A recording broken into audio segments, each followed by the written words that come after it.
country. And therefore, we do not have that luxury of judicial laziness, whereby you'll just say, and that is for lack of a better word, whereby you'll just say that this particular judge will actually write the judgment and will just come Will in concur. as a chorus. Why should that be? The time that this judge is using to write that judgment should Write be your enough own. for all of you to write your Right. individual judgments. Exactly. I think also the magnitude and the importance, because there was a lot of cries here and there in 2013. A lot of people wanted to know what was used to base that decision that was made there. So this is also, Wakili, in public interest. It is, of course, public interest is paramount, especially when you look at our constitution. There is no way the public interest can be downgraded, can be silent, can be ignored. Everything that is being done in this country must be done with the public in mind. And the judges sitting in the Supreme Court right now, as my learned colleague has said, their pivotal role is to make decisions on presidential elections. That is their main duty, Yes. actually. But you realize in the recent past, they have been trying to develop and quote some work to come into the Supreme Court for purposes of not lying idle for 5 years. And waiting for the Yes. So for a yes. petition. And how about if there is no petition? Especially, and I think what added to their work is the fact that we have a new constitution which has not been litigated. Every section or article of that constitution is yet to be litigated. Yes. So until that will happen, they still have a role in Yes, interpreting them. They have a role, and this role here, in fact, when you look at the practice internationally, when you say you have seen very lengthy judgments written by judges across in America, in the UK, which are fairly lengthy, but at the end of the conclusion of that judgment, you find that I have read my learned brother's judgment, which runs to thousands of pages, and I agree. So you can still write yours and draw the same conclusion. So really, it's about how the judges will have understood the case and how they perceive it and how they appreciate the law of precedent. All right. I want to take you back briefly to 2013 when CORD purported or attempted to file a 900-page document which was rejected. A lot of people are wondering, why was that so? They never understood it, the reason why that paper was rejected. And I want you to use that to mirror into what's happening currently, which is the filing that is going on. Ken, what happened in 2013 was unfortunate because either the lawyers didn't understand the rules, because it was obvious that you needed to file a wholesome case at once.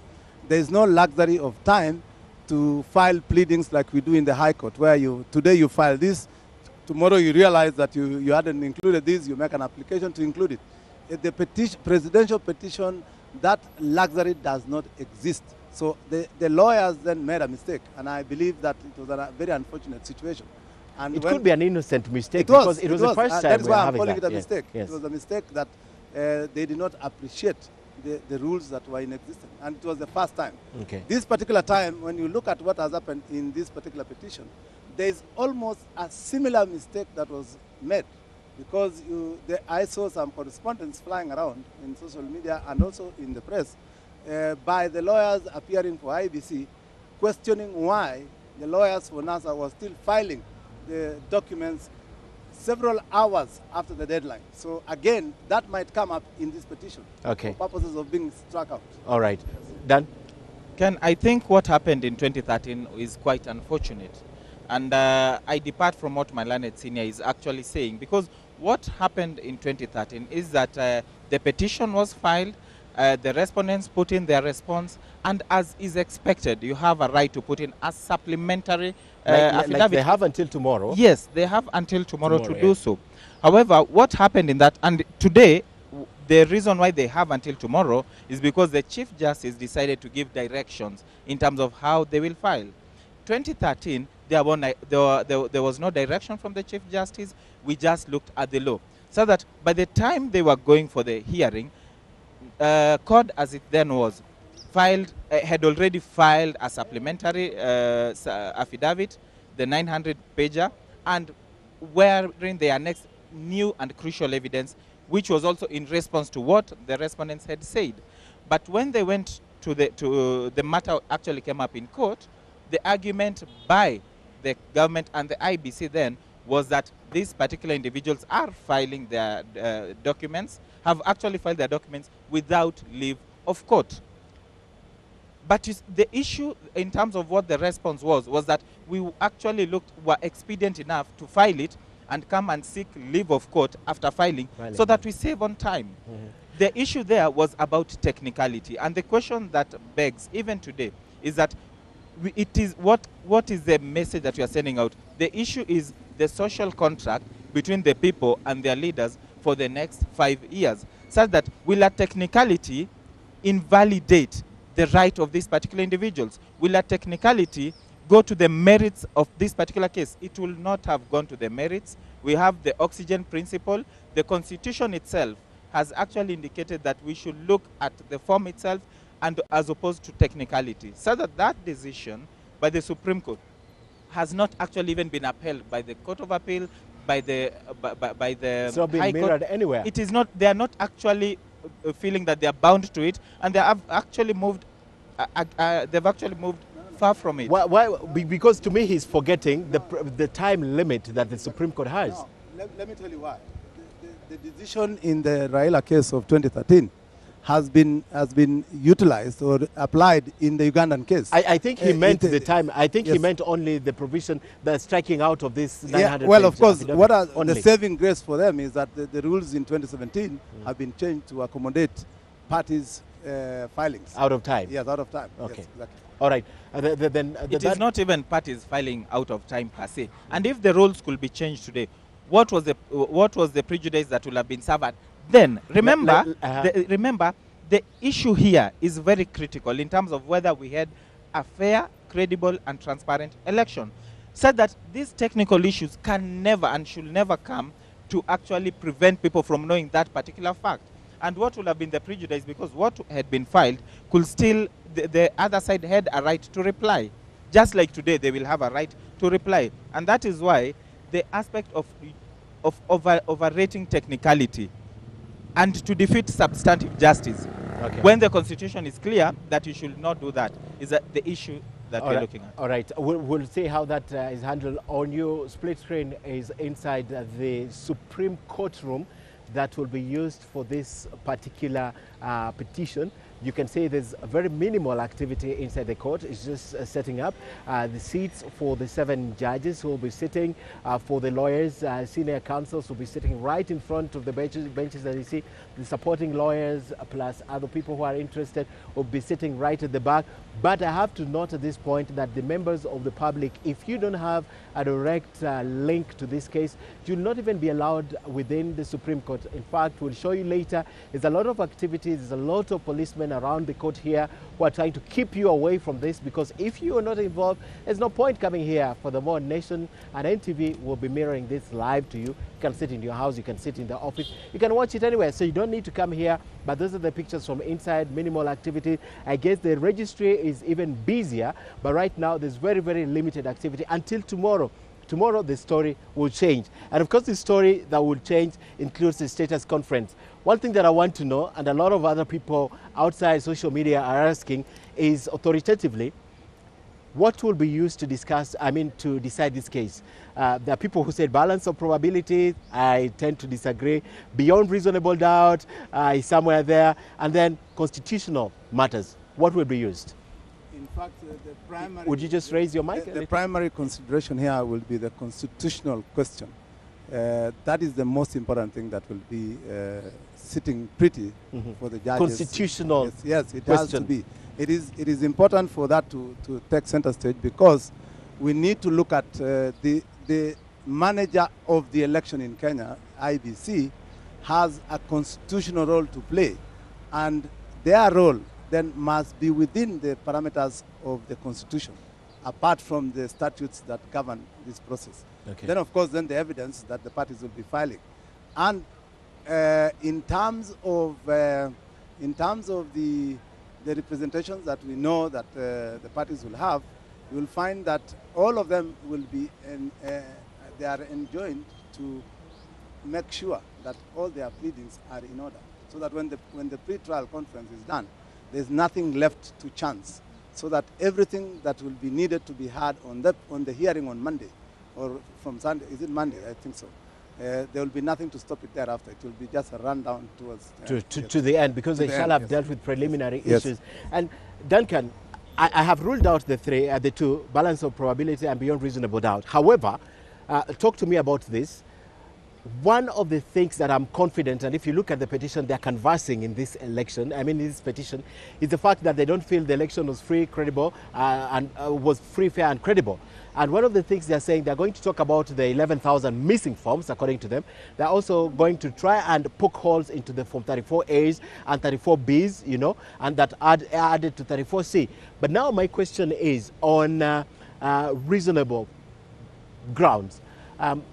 What will they be bringing that might touch on reasonable grounds? Because the other school is that if they can invoke enough doubts in the eyes of the court and say, if we didn't have 11,000, which represents 7 million according to what they say, then there may be even more errors, because they said we considered 14,000 out of 25,000. Mijungu, as we look at that, we must know that the threshold, because that's where we start. What is the threshold? And the threshold, you rightly say... Threshold of the evidence? Yes. What is the threshold in terms of evidential... Okay. And they have a burden to prove, which shifts in such petitions. Yeah. However, the threshold is that it is in between a balance of probability and beyond reasonable doubt. Lawyers have never gotten a name for that. We just say in between. There was a substantive discussion on that in 2013, right? Yes. Balance in between. In between, what is in between? Yes. It's somewhere we've not gotten a name for it. You need to find a word for it. We hope we'll get. That's why it causes confusion. But it's in between, and it tells you that it is not supposed to be like guesswork. It must be in between a balance of probability, but not as strict as beyond reasonable doubt. So that you look at section 38 of the Elections Act, it will clearly tell you, and even the Constitution itself, it tells you that there are two things that must be demonstrated. One is that the election was not fundamentally conducted in accordance with the laid down rules and regulations. Two, you must demonstrate that those particular irregularities may or must have affected the results in such a way that you may have actually should have emerged the winner. But the key word there is and or. Our law here, we imported it from Britain. If you look at the wordings, Britain says and, you must demonstrate both. Our law says or, which means you can demonstrate one or the other. Or the other. Yes. So that even if as I'm answering your question in terms of the burden that is there, you must know that burden is both sides. It's either this or that. And that's why, as I was having a talk with my senior, Thiankolu, who had just left, actually told me that he believes there's reason for people not to dismiss this particular petition. Yeah. Preliminarily, especially yes, at this point. If actually what they are alleging, they may have something substantive. And they just need to demonstrate that this particular, the results were actually declared without these forms. That will fundamentally go against the Elections Act and the procedures. That alone is enough to invalidate a presidential election. Two, they may now come and bring out the irregularities in terms of saying that there are this number of polling stations which were not gazetted. If actually they demonstrate that there are this number of polling stations, whether it's 11 or 11,000 or even 5,000, that is still substantial, looking at one limb. But the problem we have, Ken, and that is a major issue that lawyers should discuss, and lawyers have discussed in terms of criticizing the 2013 decision, is that people have, the Supreme Court gave out a message that you must demonstrate and prove both on the same scale, which is actually wrong. And that is the danger in terms of this particular decision that we are likely to get next week. Okay. Will they be bound by what they said? Will they know that there was a mistake here, which may actually give credence to what the NASA leaders were saying, that things must be done in a different manner?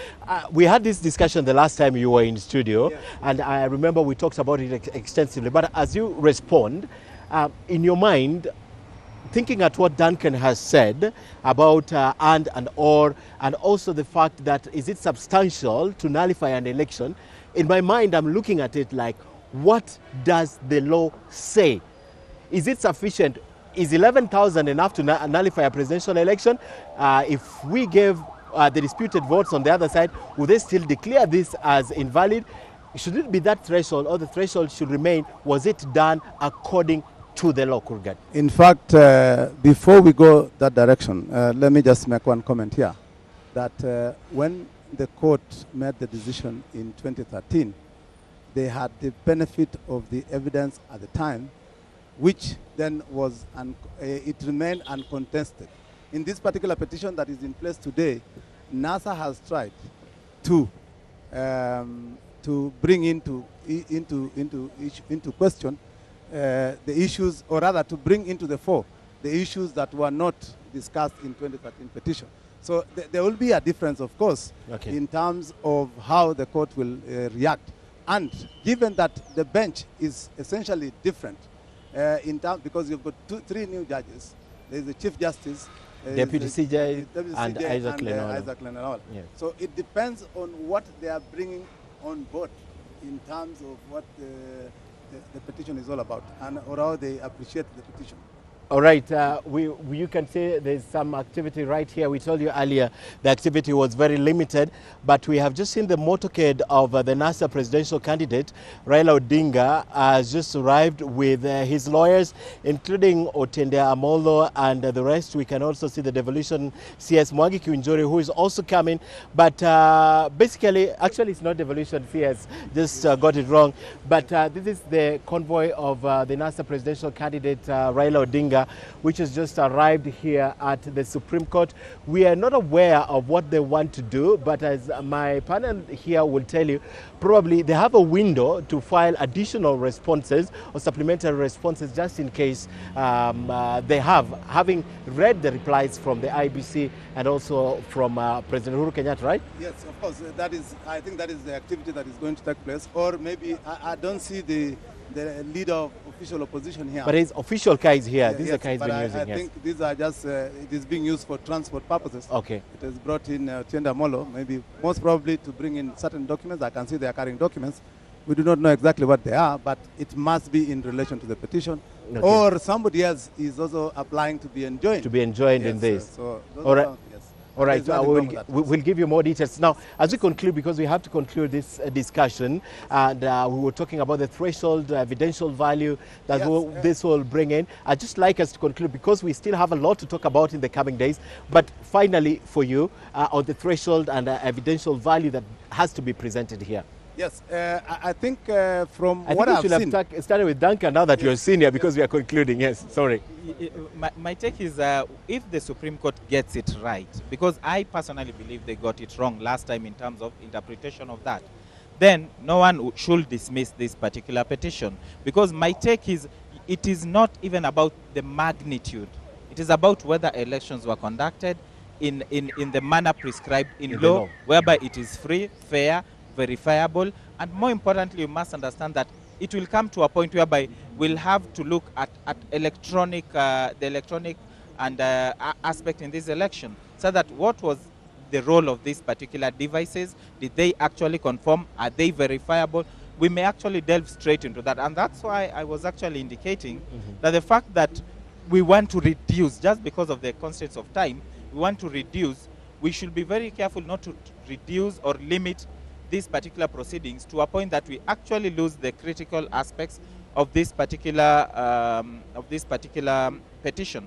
But going forward, I think it's time also for Kenyans to start rethinking whether the 14-day period is actually enough and sufficient, both for the lawyers, the parties, and more importantly, the court. I think it's about it's about the anxiety. You need to eliminate it. You really need to narrow it down. Don't you agree? That anxiety you may limit it to a point that you do not get a result or a ruling that will satisfy the thresholds in terms of getting a free and fair ruling, which will be now hurting these people twice. Someone who feels aggrieved will feel that we have been aggrieved twice. Once a petition has been filed, it cools the tempos. And it is important that it goes through the system in the best and fairest way, giving time. And it has happened. In other countries, we have more than 14 days. So it's critical going forward after this for the country to rethink that particular aspect. You mentioned verifiable. Is that the reason NASA is calling for opening of the servers? Exactly, Verifiable. exactly. You must be able to verify, because you remember even in their petition in 2013, they had that particular aspect, and even the Kriegler Commission said that you must have something that is verifiable. And and that's why in their petition they have, and that may be featuring today, they have an interlocutory application which is couched within the petition, saying that they want the court to give an order to IBC to enable them access the servers, whereby they can actually come up, which is still reasonable in my... And before I go to Kurgat, in the last election, there were disputes from some polling stations, and what they did is to order a recount and examination of the ballot boxes. If that was part of verifying, could opening the servers be also part of verifying? It's actually a mirror image of the same, only that now the servers are something we are looking, which is electronic, this one. But if they accepted that, and remember, that was not, it was done out of their own accord. The Supreme Court made it out of their own accord and even got their results from that particular aspect. Therefore, it will be very worrying to see a Supreme Court not granting that particular order. But remember, granting that order will be balanced against the time that they have, because they still have like 5 days looking at it strictly. And if they don't deliver ruling by the 1st, I can tell you we are into a constitutional there's no crisis. if not, they must. All right. Thank you, Dan. And finally for you. Yes. In conclusion, I believe that first and foremost, the IBC you saw yesterday, they put in the gadgets that were used in the election as required by the court. You remember NASA had prayed for an order within 48 hours that they should submit those gadgets. So I believe that the electronic and the electoral laws, technology law in this country is going to take a center stage in this petition. And it will be very good for us because we are growing the concept of accepting electoral processes, electronic processes to manage elections. And if we messed it up, it would be a ground for the annulling of the election itself. All right. Yes. So it will play a central point. And remember, our election, according to the law, should be electronic. You remember the challenge of manual versus... No, exactly. We haven't really reached there. As I mentioned the other earlier, time, we are actually 50% into the electronic system. Yes, exactly. So when you look at the decisions that have come from India, from the US, on how to manage electronic equipments for purposes of election, I think we are heading in the right direction. And I'm going to be very happy if we can get some indication from the Supreme Court to show that we need to accept. And then we need to train people who manage these things. I think one of the contributing factors to complaints is the education of the people handling the electoral materials. Okay. People who fail to stamp, who fail to put the and the IBC had said they'll take individual responsibilities for all those The law is flaws. actually very clear that any election officer, presiding officer or a returning officer who commits a wrong knowingly is responsible himself. So people should not rush. They should not rush to get these jobs if they are not committed. All right. You wanted to mention, I gave him the last, but you mentioned that he had to finish. And that does not absolve the Electoral Commission as a whole. Even if the responsibility is individual and you demonstrate it, it will still be ground for a petition. But more importantly, we must notice that the transmission aspect of the electronic process is the key aspect, because Court of Appeal rule, the High Court rule, Court of Appeal upheld that transmission is key, and it should come from the returning officer to the IBC, so that what people watched was results stemming in from the polling stations without being verified by the returning officer, who has power to verify. But the presidential returning officer didn't have power to verify. Those are the things that... Absolutely. Thank you very much. In 30 seconds, if you have to conclude. In 30 seconds. You remember the decision of the Court of Appeal in terms of electronic transmission. Yes. Rendered the chairman of IBC powerless. Yes. So it is something that we need to look at. Did the petitioner sue the right parties? In this particular case?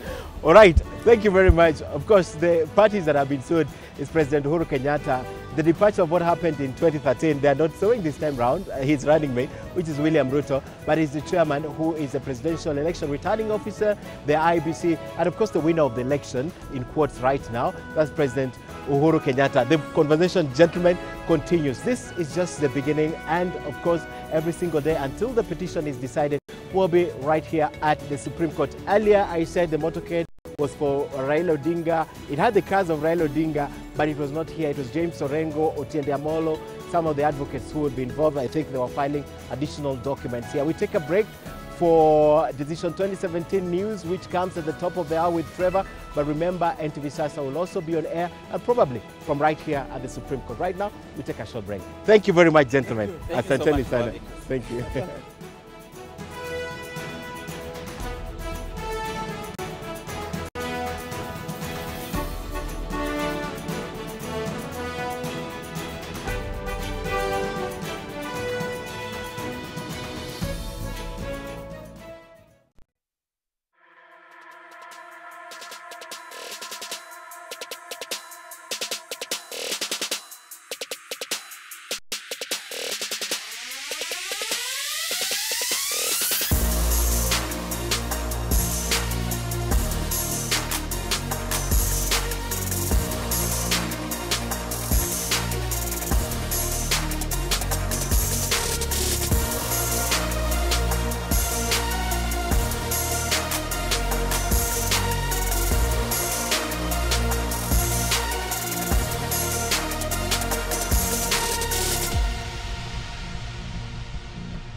Thanks for staying with us. Let's cross over straight to the Supreme Court, where NASA's James Orengo is currently speaking and listening. Together with the papers that were filed, the 54,000 pages that were filed by the IEBC, I'm glad to say that we had a copy, a soft copy of what the IEBC had filed as required under the law within 48 hours after filing of the petition. But I think we have a bombshell. We have a bombshell, and I think we have a bombshell that, looking at it on the trial, we will demonstrate that there was a fraud, a forgery committed in respect of this election of monstrous proportions, and that many of the papers that the IEBC has filed and which they gave to us, a majority of them are forgeries. They are fake. They do not have the security features that are required in accordance with their own guidelines and manual and as required under the law. And therefore, we are ready to go. But I must say, in my many years of practice, I have never seen such a magnitude of fraud and forgery in an election. And we're going to demonstrate, and not demonstrate from our own papers, we're going to demonstrate from the papers which have been filed by the IEBC. And I think we have been justified why we are worried about the manner in which the printing of the election materials was undertaken. And I think that's enough for now. Just a quick one. Yeah. Are you in opposition or in support of any interlocutory application? No, I'm just talking about the interlocutory application that we have filed, which is to be enabled to scrutinize or conduct a scrutiny of the election materials, both the ones which have been filed by the IEBC and the gadgets that have been used in the elections, and an access to the servers and the logs, so that we'll be able to see the transactions that were undertaken during that period. But I am not talking about the case as it were, but merely saying that this is what our application and our pleadings are about, and what we're about to show when the case begins. That's enough. Says in this response that some of those errors are so too minimal to change the Oh, you'll see for yourself. You'll see for yourself. I've never seen anything like this. Right, James Orengo, one of the advocates for NASA in the NASA petition, Raila Odinga and Kalonzo Musyoka and others versus Uhuru Kenyatta, the IEBC and others just concluded speaking there. He just said that he has submitted, or they have submitted their pleadings at the close of the constitutional deadline as per the directives that were issued earlier in the week by the Chief Justice. They're supposed to file any additional pleadings by this afternoon at 1, and they have exactly done that. Also, they have clarified that they have put in supporting documents to their case that is seeking to demonstrate that indeed this election was not free, fair, credible and verifiable. That's from James Orengo. We have been here from morning. Preparations are currently underway at the Supreme Court for the petition. Tomorrow morning, beginning at around between 8 and 9, we will have the status conference where they will deal with preliminary matters concerning how these proceedings will go on. They will talk about the substantive issues that should be canvassed in this petition.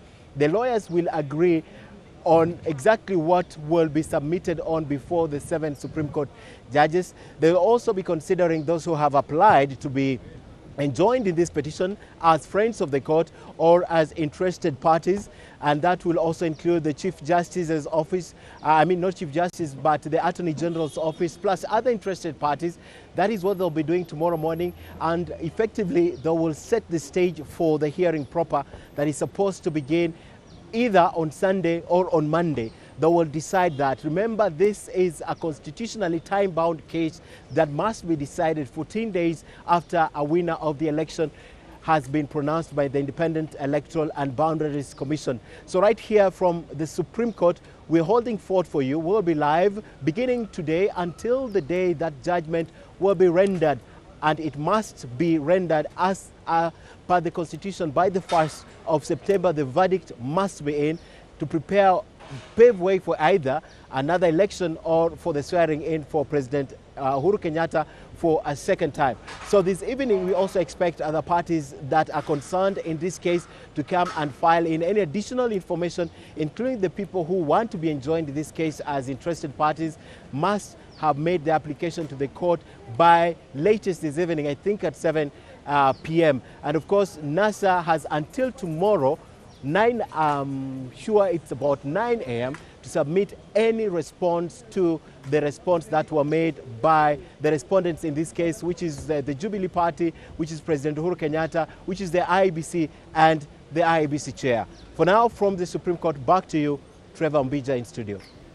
Thanks, Ken. Ken Mijungu there speaking to us from the Supreme Court in the backdrop of NASA's James Orengo's response to IEBC's response on the petition. And that is what they're saying is, in his own words, he's saying that they have a bombshell. And he's saying that all this time that he's practiced law, he's never seen such massive forgery. Of course, all that will be decided by the Supreme Court bench of 7 judges. The stage, though, is now set for the start of the presidential petition hearing at the Supreme Court.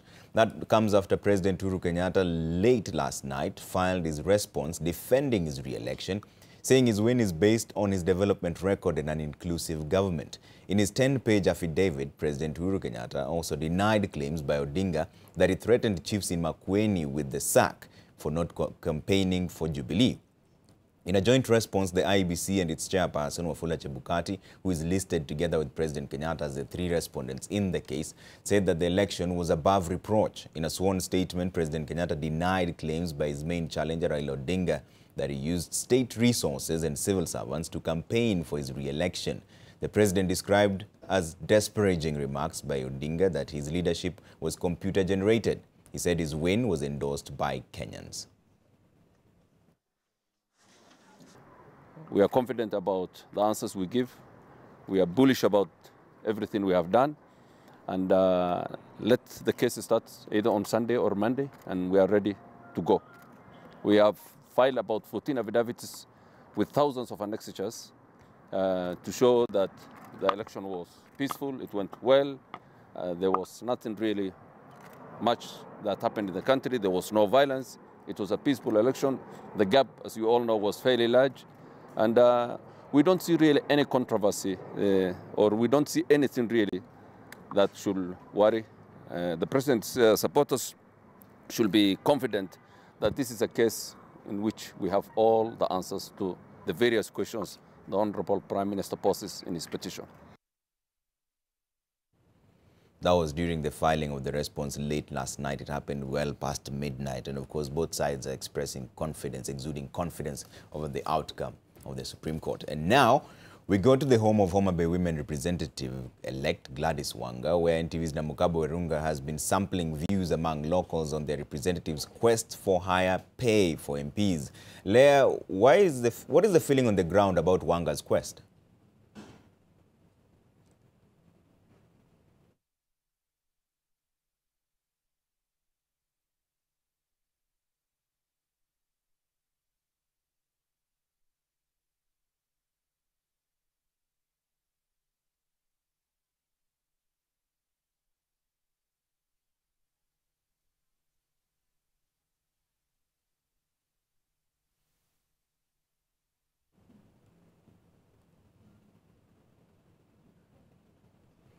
All right, we seem to be having a bit of challenges there with Namukabo Werunga. We are fixing the sound. As soon as that is done, we'll be crossing back to her. Remember, this is what we are calling the Greed Watch.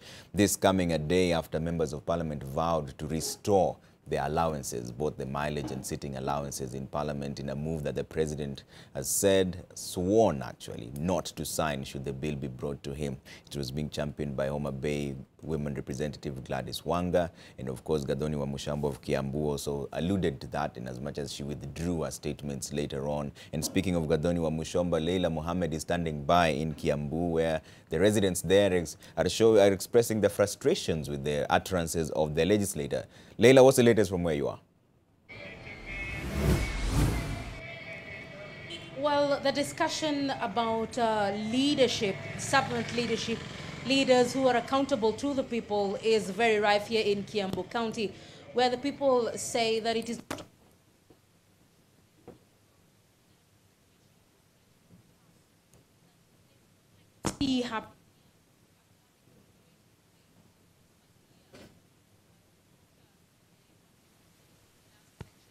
they say out of about 60 members of the county assembly, they were able to reserve only one individual, the rest having been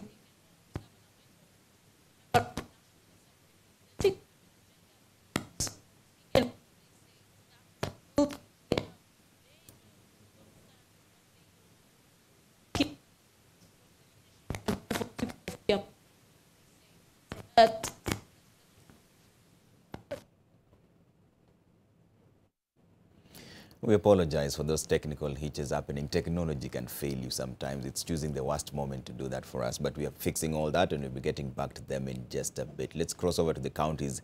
Isiolo County Governor Mohamed Abdi Kuti marked his first day in office with an impromptu visit to the county referral hospital, where he decried the sorry state of the facility.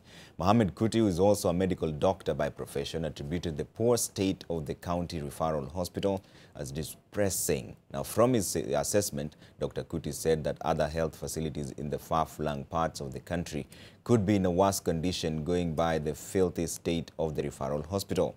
He lamented that the facility had some very expensive and crucial equipment that have been lying idle, partly due to the lack of sensitization programs.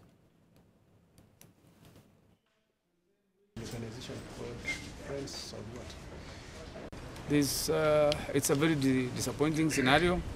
Everything is in disarray, and I think we need to. I don't blame it's not a complete blame of the management. It's a whole, I think, top to bottom kind of thing, including at our level and below, because we need to work together with the team in order to make sure that there is a sense of service to the people. It's just, I think there is that, it just loudly speaks about the fact that the government has failed its people. Our nurses are on strike, and it has affected our service delivery. Our theatre is not functional, and our inpatients. Ethics and anti-corruption officers in Kisii arrested 2 rogue traffic police officers found collecting bribes from motorists. The EACC operation at Babarocha traffic checkpoint along Kisii-Nairobi Highway was in response to a flurry of complaints from motorists that they had been constantly being harassed by the traffic officers. 2 traffic police officers were arrested, while the other 2, among them a woman inspector recently posted to the region, managed to escape. An EACC detective was rushed to hospital and treated for minor injuries after being run over by a vehicle used by the officers. EACC officials say they have stepped up a manhunt for all the officers who evaded arrest.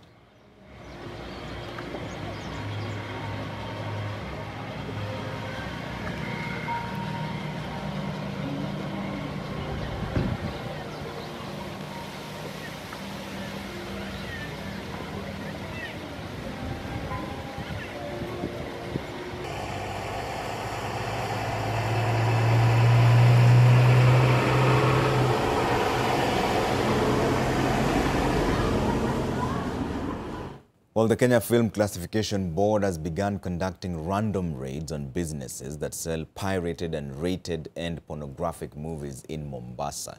KFCB Coast Regional Manager Bonventure Kioko, who conducted an inspection at the Mwembe Tayari market, said they're illegally selling copyright DVDs and CDs will no longer be tolerated by the film regulator. As the news of the inspection tour of the KFCB officials spread, suspected members of the syndicate that distributed pirated works closed shop.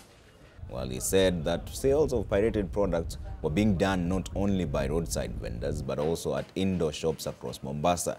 Kioko said that the piracy raids will be extended to Kwale, Kilifi and Taita Taveta as well.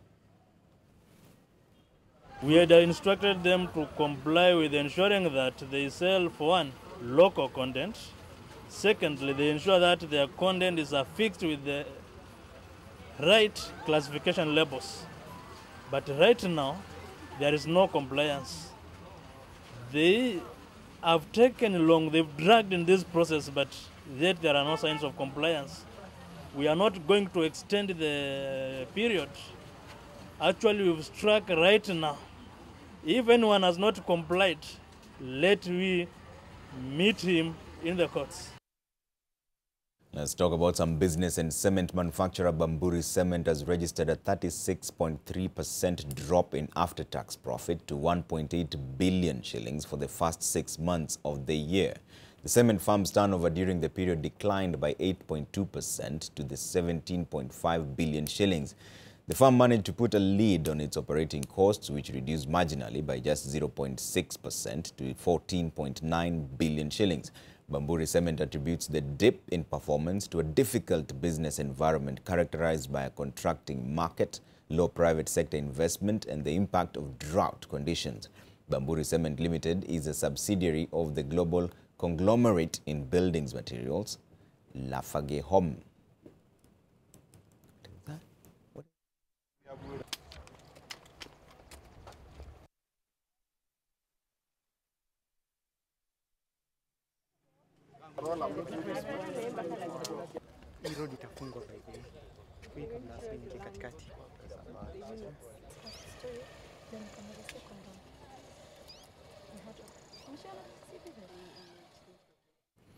So let's talk about some money matters here. Angukia Chapa has once again made another millionaire. John Njuguna, a farmer from Nakuru, is the winner of 1 million shillings in the weekly draw. Njuguna, who was accompanied by his wife, Alima Njuguna, to collect the money, said he was very happy to have won the money and urged Kenyans to start playing the game if they haven't already won. Remember, you could also walk away with 5 million shillings next week in the monthly draw.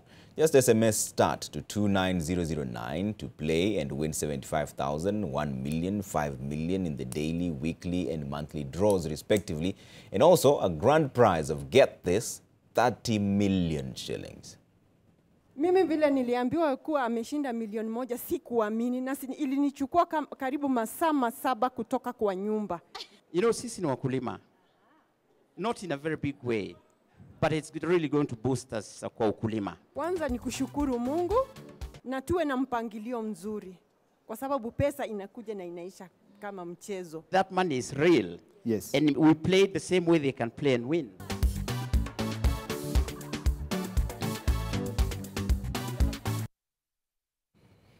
And what are you waiting for? Play and win. Hoteliers in Kilifi County have begun tapping into the domestic market to boost operations and also protect themselves from closure during low tourism seasons. The hotels are now focusing on conference tourism, which they say is proving successful as a substitute to the foreign market, which is usually seasonal. With the new markets, hotels are able to operate throughout the year. Traditionally, most hotels, particularly in the North Coast, close from April to August due to the low tourism season, causing many workers to lose their jobs.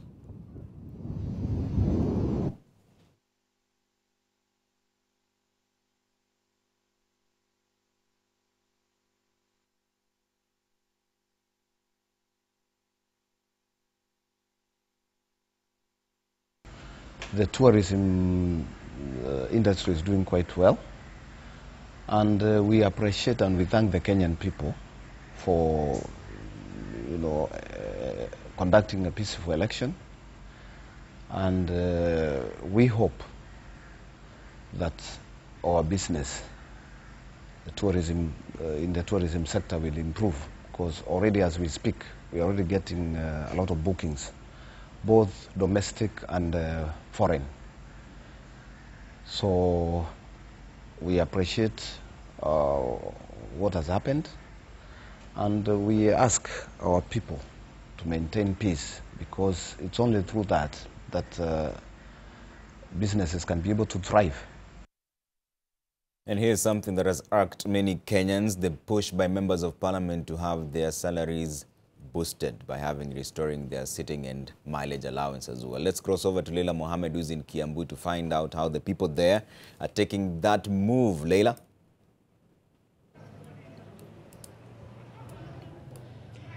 Well, the conversation here in Kiambu County is all about leaders who are accountable to the people whom they are sent to serve. They say the conversation behind Gathoni wa Mushomba does not really stick to one individual, but they say it should be across all the members of parliament and the political class, not only in Kiambu County, but in the country at large. What they want is, they say, I have spoken to a few people and they have a very deep divide among them. Some of them are saying that it is important for Gathoni to speak the way she did because there are some of the recipients of the funds that she gives them in terms of making sure their siblings or they themselves have gone to school. But others are saying that they did not expect this kind of sentiments from a leader they chose, and they say they will be watching her and her colleagues when they get inaugurated into parliament and make sure that they will keep them up to point in ensuring that these leaders that they have put in power will not only manipulate them by asking for more funds, but actually go there and actually do the core business that has taken them to parliament, and that is to take care of the issues of the people of Kiambu County. So we've had a mixed emotions of issues here in Kiambu, but there is one rallying call that they are not going to back down in terms of kufagia nyoka na mayai wake wote from Kiambu County.